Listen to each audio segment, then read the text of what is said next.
Hello everyone, this is Ravinder Dundra and welcome to my channel. In this lecture, we are going to discuss about class 9th CBSE Economics chapter 2, that is people as resource. In the previous lectures, we have already discussed about this something known as its health as well as unemployment status in the country. In that, we have discussed different types of unemployment existing both in rural areas as well as in urban areas. So in the previous lecture, we have discussed about this rural areas unemployment, what are the different types of unemployment exists in rural areas, as we have discussed about seasonal unemployment as well as disguised unemployment. So now in continuation with that, the next topic which we are going to discuss is about the unemployment condition or status in the urban areas. What kind of people we can find these unemployed people in these urban areas. So mostly in the urban areas, we can find the people who are unemployed mostly from these educated unemployed people you can find in the urban areas. People who have completed their degree or graduation or post graduation, they are still in search of the job and they are now unable to find the jobs in these urban areas. So mostly in the urban areas, you can find those people who have completed at least their plus 2 or graduation or post graduation, who are searching for the jobs. And the next very important thing is that what kind of unemployment here exists is that here mainly those people who are technically qualified, they are the most number of people who are unemployed. That means who has very good technical qualification but still they are unable to find the job in these urban areas. And at the same time, there is one more problem faced by the economy. What is that? There is also a lack of technical skills required for economic growth. Already people who are unemployed are having very good technical qualification, but at the same time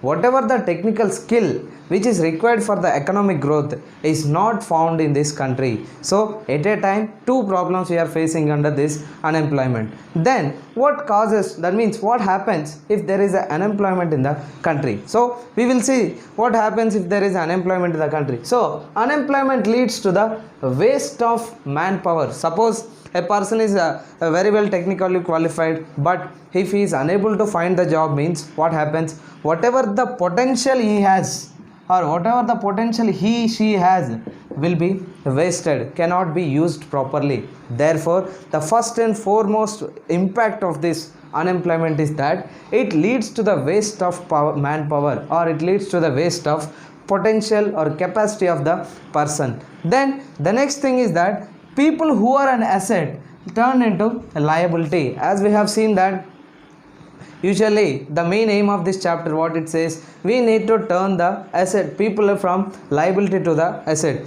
But if there is an unemployment, what happens? It will be again an asset. People who are an asset will be turning into liability. Again, they are becoming burden to the economy if there is an unemployment. Then unemployment tends to increase economic overload. That means how it increases economic overload is that if suppose the unemployment is more, working people are very less, that means who are employed are very less, means what happens?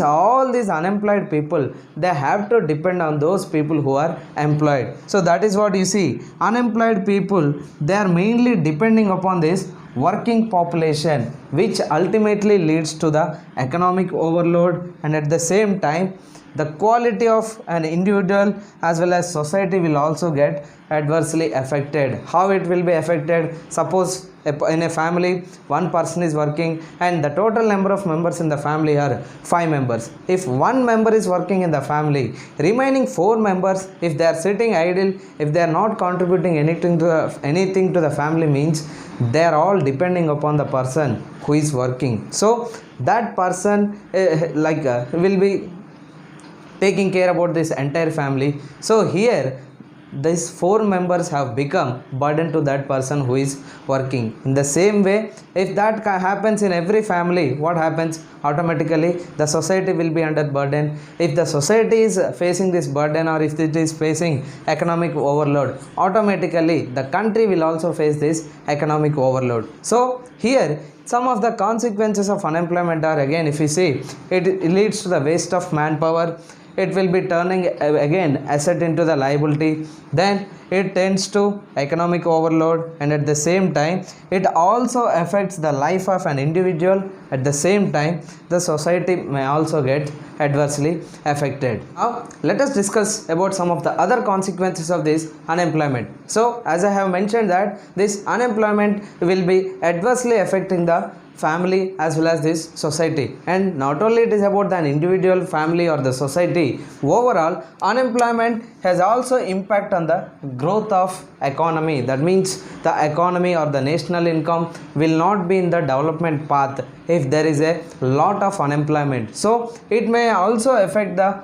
growth of the economy, and if there is an increase in unemployment, it is an indicator of depressed economy. Depressed economy means the economy of the country is moving towards the underdevelopment. So when it happens, if there is an increase in unemployment, it is indicating that the economy is something like to moving towards a depressed economy. And at the same time this unemployment will also waste the resources. Suppose a person may have some talent, he may possess some knowledge and skills, so we are wasting that knowledge and skills of that person, so automatically it will again lead to this a depressed economy. So overall unemployment causes an effect on the individual, society, family, and finally it also affect the overall growth of this economy. Then when it comes to the India, what is the scenario about this India's unemployment is that in case of India, statistically, that means according to the statistical reports,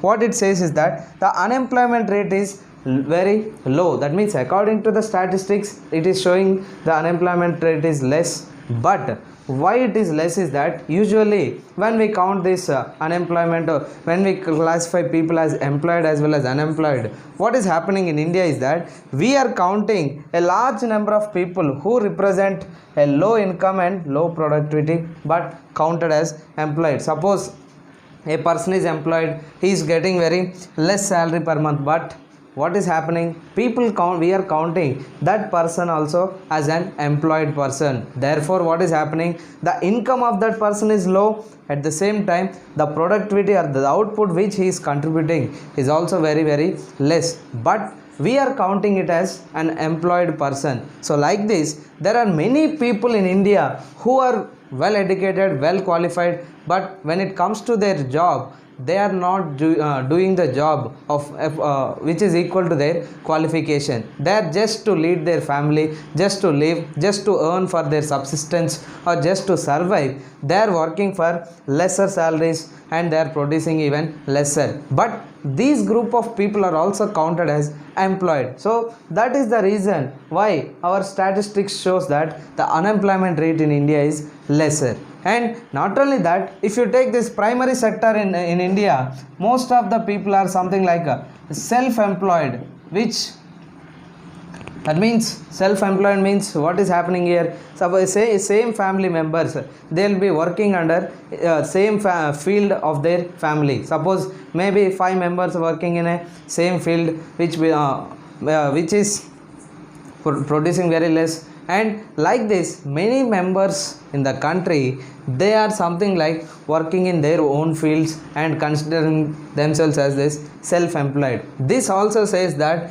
this is something like there is an disguised unemployment, so about which we have already discussed in the previous lectures. So disguised unemployment also we are counting as employed. As I have mentioned, instead of 5 people, if 8 people are working, what we can say that we are counting those 8 people as employed, but here actually in reality how many people are employed? Only 5 people. So because of this disguised unemployment, also the other reason why the unemployment rate is very low in the country. Then coming to the employment scenario according to different sectors, as you all know that we have agriculture sector, industrial sector, service sector or tertiary sector. So here if we can see the agriculture sector, it is the most labor absorbing sector in the country. Why it is most labor absorbing sector in the country is that you see more than 50% of the people in the country, they are all dependent on this agriculture sector or farming related activities. That is why it is considered as the most labor absorbing sector in the country. And at the same time, nowadays, because of this presence of this disguised unemployment, some people are moving towards this secondary sector as well as this tertiary sector. But still, agriculture sector stands in the top position when it comes to the employment or when it comes to the labor absorbing sector. Then coming to the secondary sector, where most of the people are employed in the secondary sector, is that it is mainly in the small scale manufacturing industries. You see, there are n number of small scale industries. Maybe you take maybe BD making, or you can take what is that, plates, or like this. There are different activities which are done on a small scale basis or small scale industries. So all these industries which we consider them as small scale industries, that is the most labor absorbing industry in the secondary sector. Then coming to this tertiary sector, nowadays it has become more attractive for many of the people. Why? Because new inventions, new changes are occurring in this tertiary sector. See, you see upcoming technologies like biotechnology or information and communication technology, or you can say nowadays this software technology. So like this, different technologies, different services are being attracted in this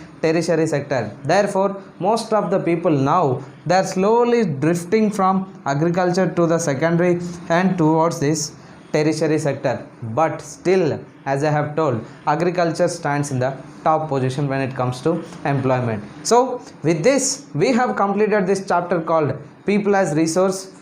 So in the next lectures, we will discuss about the next chapter, that is from geography, drainage. Thank you.